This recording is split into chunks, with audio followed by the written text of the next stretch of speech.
समोर बघा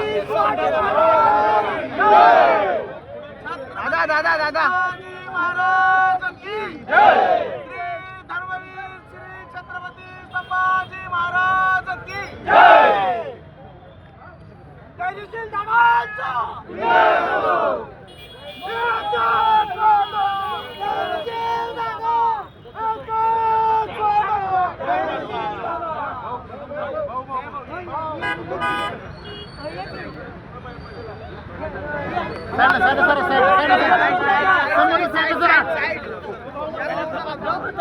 समोर समोर साडले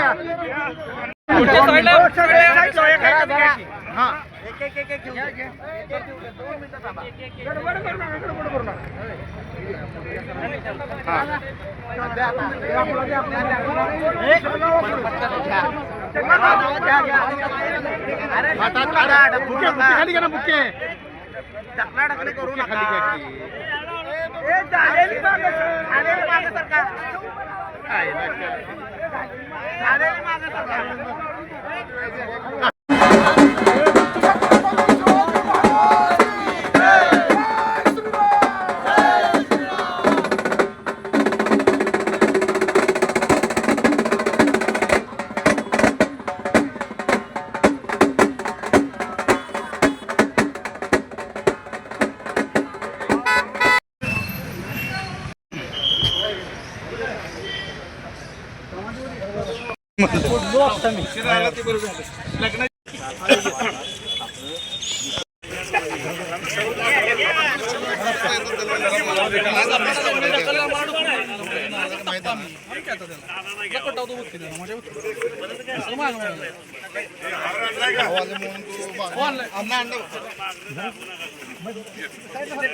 काँग्रेस राष्ट्रवादीने जी काही दिलं नाही ती भाजपला दिले याबाबत काय म्हणणं?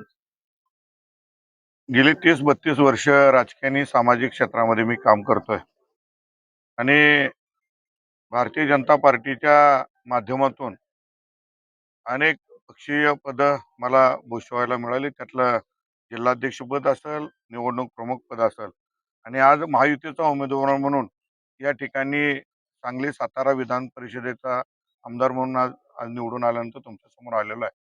खरं तर ही मोठी माझ्यावर जबाबदारी महायुतीच्या वरिष्ठ नेत्यांनी आणि जिल्ह्यातल्या आमच्या सर्व नेत्यांनी माझ्यावर दिलेली आहे. सगळ्यांच्याच प्रयत्नानं मला उमेदवारी पण मिळाली, सगळ्यांच्याच प्रयत्नानं मला यश पण मिळालं. मी कुणी काय दिलं यापेक्षा मला भारतीय जनता पार्टीच्या नेतृत्वाखाली महायुती सरकारनं आमदार केलं हे सत्य आहे. दादा इथनं या भूमीत इथनं तुम्ही प्रण केला होता की मला आमदार व्हायचंय. एकूणच तुमचा संघर्ष सगळ्यांनी बघितलाय, काय सांगा? 2007 सालापासून मी कराड उत्तर विधानसभा मतदारसंघात विधानसभेसाठी फिरतोय. 2009 ला मला थांबावं लागलं, अतुल बाबांना पाठिंबा द्यावा लागला. 2014ला निसटता पराभव झाला, 2019ला निसटता पराभव झाला आणि मनोजदादा आणि मी एकमेकांच्या विरोधात लढत होतो. त्यामुळे जयकुमार गोरेभाऊंनी मध्यस्थी करून त्याच वेळी डिक्लेअर केलं होतं की आम्ही चौघेही या ठिकाणी आमदार होणार आणि त्या पद्धतीनं मनोजदादा 2024च्या निवडणुकीमध्ये आमदार झाले, जयाभाऊ आमदार झाले, अतुल बाबा आमदार झाले, मी राहिलो होतो आणि तो शब्द आज या ठिकाणी जयाभाऊंनी आणि आमच्या सगळ्या नेत्यांनी पूर्ण केलेला आहे. त्यामुळे आम्ही सगळे चौघेचे चौघे या ठिकाणी आमदार झालेलो आहे. हीच खरं तर या भूमीतनं झालेली सुरुवात आहे.